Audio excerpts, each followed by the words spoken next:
Welcome to Audiobook 365 Story. It was a warm and pleasant day. The sun shone bright, and the shade under the apple tree was cool. A soft wind moved the leaves of the old tree where Mr. Jerningham, the philosopher, sat.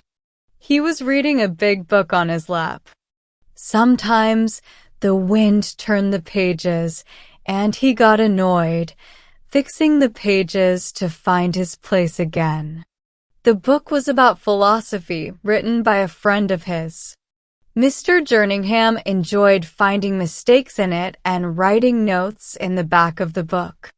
He wasn't writing a review or planning to argue with his friend. He simply enjoyed finding errors. Soon, a girl in a white dress came into the orchard. She picked an apple, took a bite, and found it was ripe. She walked to where the philosopher sat, eating her apple and watching him. He didn't notice her until she spoke. "Mr. Jerningham, are you very busy?" she asked.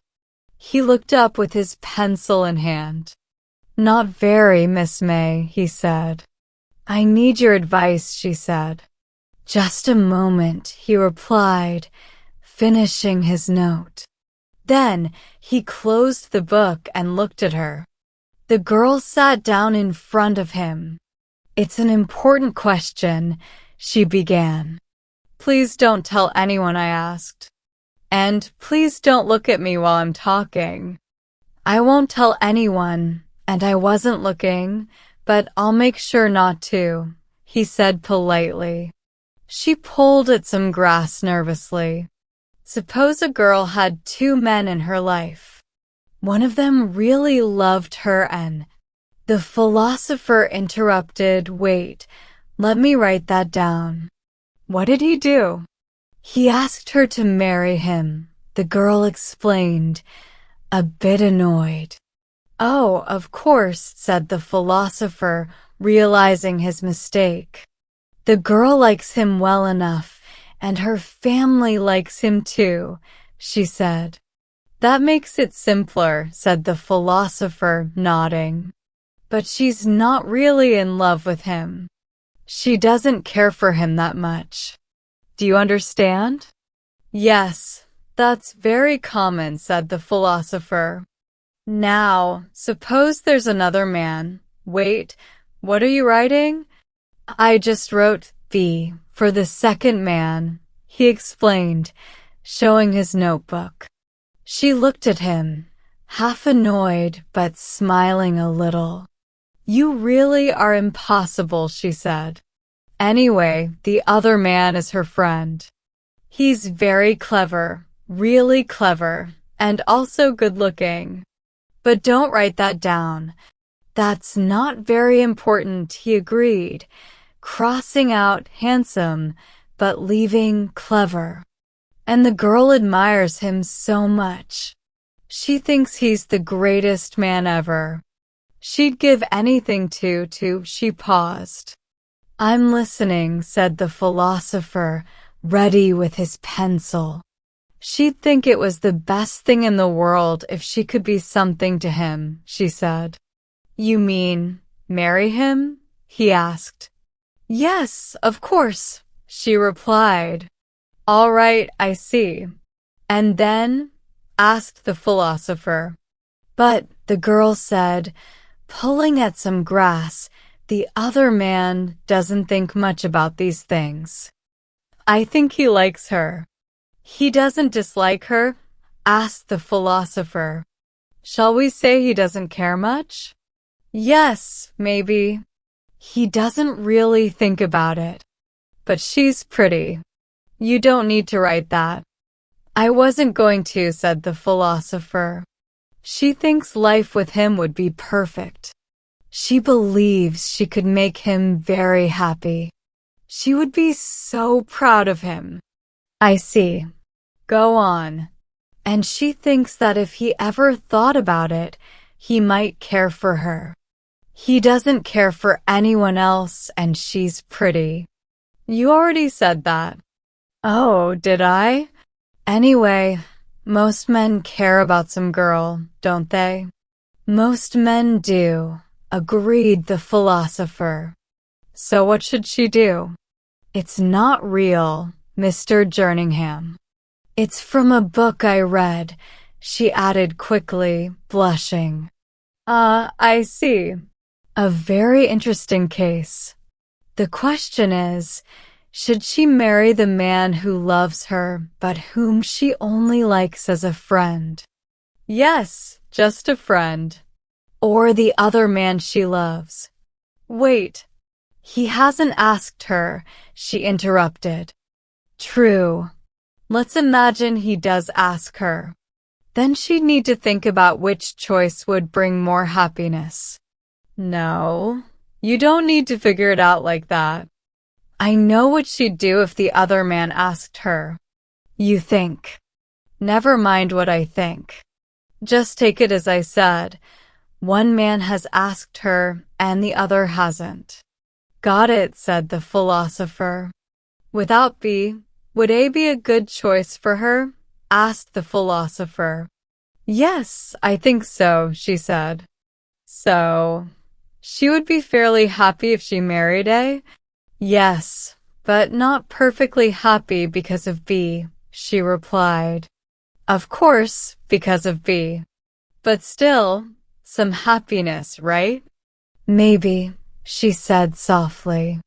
And if B asked her, would she be much happier? Yes, much happier for her. Don't worry about him. Understood. But B asking her is uncertain. Yes, just a possibility, she admitted. The philosopher spread his hands. Then it's a question of chances. How likely is it? I don't know, not very likely. Unless what? He asked. Unless he noticed her, you know. If he noticed her, he might ask. Could she show him how she feels? She could try, but not much. He doesn't think about these things. I see, said the philosopher. And in that, I believe, we find our answer. Do we? She asked, looking at him. I think he doesn't naturally like her, said the philosopher. Maybe he doesn't want to marry anyone. Any feeling she stirs in him would be shallow and wouldn't last. If she tries to get his attention, two things might happen. Are you following me? Yes, Mr. Jerningham. Either he would not like her efforts, and that would be unpleasant for her, or he might feel sorry for her and pretend to care, but it wouldn't be real. Do you agree?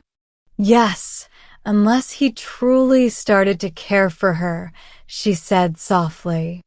That's unlikely. No, she shouldn't marry A unless she really wants to. But she must not chase B. The philosopher closed his book and leaned back. The girl pulled apart a dandelion. After a long pause, she asked, Do you think B might ever feel differently?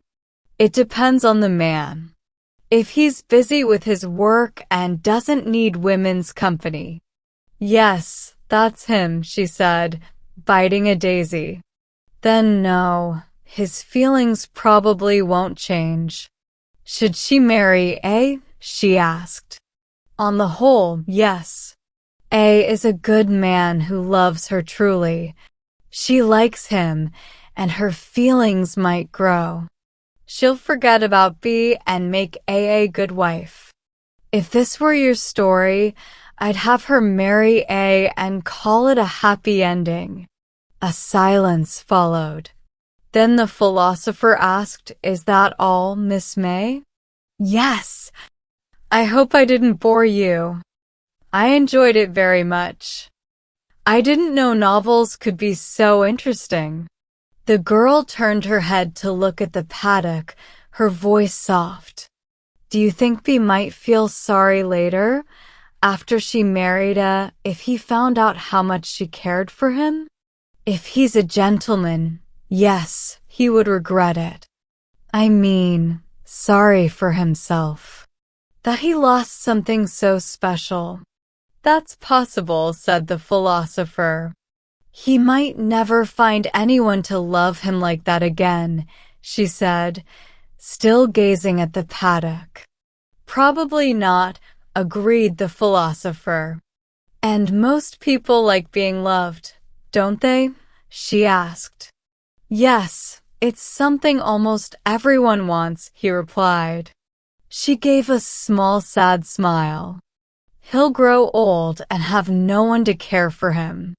He will, the philosopher said. And no home, said the girl softly. Well, not really a home, said the philosopher with a smile. But you'll scare me, Miss May. I'm not married either, you know. Yes, she whispered. And all your worries apply to me too. Unless, she began. Oh, no, unless, he laughed. There's no unless, Miss May. The girl quickly stood up.